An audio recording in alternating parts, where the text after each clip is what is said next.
Welcome to 2.6 Applications and Problem Solving. So you'll come to realize that whenever you see applications in this book and in this class, applications generally mean story problems. So we're going to be doing some story problems today. So we'll be talking about the techniques necessary to solve these story problems. So, I mean, up here there's kind of a 5-step procedure. Read and reread the problems, define the variables, so we're going to do that. Translate the sentences essentially into equations, solve the equations, and then check your solution. Then we're going to state our answers in sentence form. So those are kind of the things that we're doing here. So going on to the first one, a 62-inch board is cut into 2 pieces. One piece is 2 inches longer than twice the length of the other piece. Find the length of each piece. So here, if I have a 62-inch board cut into 2 pieces, I'm probably going to draw something that to me represents a 62-inch board, and what I'm going to say is this is 62 inches right there. Okay, so the total length from there to there, 62. Now it's also cut into 2 pieces, so I'm just going to make a little mark here denoting that it's cut into 2 pieces. Now it says one piece is 2 inches longer than twice the length of the other. So let's say we don't know either of the pieces' length, so we're going to say the other piece is x. That is, this little piece is going to be x. So this other piece, excuse me, is 2 inches longer than twice the length. So 2 inches longer, we know we're going to add 2 to something. Twice the length, well, if the first piece is x, twice the length would be 2x. So 2 inches longer than twice the length of the other piece would translate to 2x plus 2. Okay? So here's the deal. The length of the first piece plus the length of the second piece is the total length. So we could write this in algebra, say that x plus 2x plus 2 equals the total length, 62. Now we're solving this problem here. So on the left side, we know combine like terms. X plus 2x is 3x plus 2 equals 62. So 3x plus, this is a plus sign right here, there we go, a little bit more like a plus sign here, plus 2 equals 62, so now we need to get rid of this 2 to solve for x, so subtract 2. So that gives us 3x equals 60. And finally divide by 3, so those cancel there. We get x equals 20. So we know that one of the pieces is of length 20. In fact, the first piece is 20 inches. Okay. Well, the second piece is 2 more than twice the length. Well, if this is 20, twice that's going to be 40, plus 2 is 42. So one of the pieces is 42 inches, and the other one's 20 inches. So I don't know if I have enough room to write this as a sentence, so the pieces are 20 inches and 42 inches. Okay, so we answered that question. And this is kind of a geometric thing, so we're doing that there. So now here we go. The sum of the number on 2 consecutive post office boxes is 548. What are the 2 numbers? Now it says, note, adjacent post office boxes are numbered with consecutive integers. So the sum of the 2 numbers on the consecutive post office boxes is 547. What are the 2 numbers? Well, we don't know what the first number is, so we have to define that with a variable. Say x equals first number. So if this is the first number, the one that's next to it is going to be 1 more than it, because consecutive integers are like 5 and 6, 10 and 11, 14 and 15, consecutive numbers. So if the first one's x, the next one is x plus 1 is the second. So we defined our variables, we read this thing out, now we reread it. The sum, now sum means add, so the sum of these 2 numbers, so that'd be x, the first number, plus x plus 1, the second number, is, meaning equals, 547. So now we have this problem at hand. So once again, we want to combine like terms on the left side, x plus x, and we'll go up here, it gives us 2x plus 1 equals 547. Solving this for x, we want to get rid of our 1, so subtract 1. So we get 2x equals 547. And then finally divide by 2. And 547 divided by 2 is, 546. Take that 1 off. So 546 divided by 2 is 273.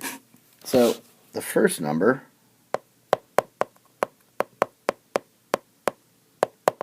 is 273. So that's giving us the first number. We know the second number is 1 more than the first, so second is 274, and those are the two numbers. And if the stylus a little bit more fine and didn't write so weird, I would write this as a complete sentence, so it's just not working out so well for me today. So moving on to this next one here. The perimeter of a cross-section or end of a 2x4 piece of lumber is 10 inches. The length is 2 more than the width. Find the actual dimensions of the 2x4. So I'm just going to draw a cross-section of a 2x4. It looks like a rectangle. Okay. Now, a couple things they say. They say the perimeter equals 10 inches. The perimeter of this is 10 inches. So P equals 10 inches. It also says the length is 2 more than the width. So if we say this is the width, the length is 2 inches more than the width.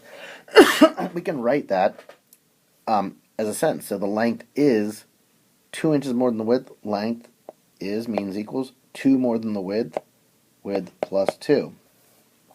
Okay? So rather than having a width and a length at this point, we have a width and a width plus 2. So if we talk about the perimeter of this, we're talking about what's the distance all the way around. Well, if this bottom part's W, this top part is W as well. If this right part is W plus 2, then this left part is W plus 2. So this is going to be the perimeter. Well, we know the perimeter is 10 inches, so 10 equals W plus W plus 2 plus W plus W plus 2. So the first side plus the second side plus the third side plus the fourth side. We're adding up all the side lengths here.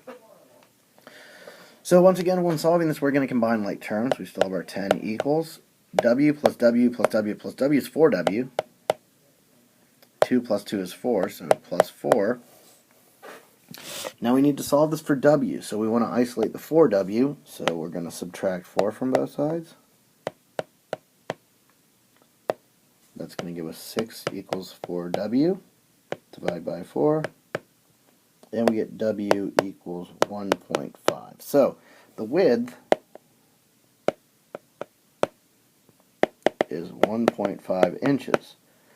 Now we need to find the length as well. Now notice the length is 2 more than the width. So if the width is 1.5 inches, the length, so I don't really have space for this, length is 3.5 inches. So that's what we're looking at. Width 1.5, length 2.5. Excuse me, 3.5 because we're adding 2 to it. In which I think that is those are the standard dimensions of a 2x4 nowadays. It's 1.5 inches by 3.5 inches. So this last one here on this page says Evelyn paid $89.25, which includes 5% for tax, for a jacket. How much was the jacket without the tax? Now, here's the deal. If you just paid for the whole jacket, you're paying for 100% of the jacket. But because there's a 5% tax, they're adding 5% to the 100 you'd have to pay. Like, if a jacket was $90 and you paid 100% of that $90, you'd pay the $90. But the tax is 5% more.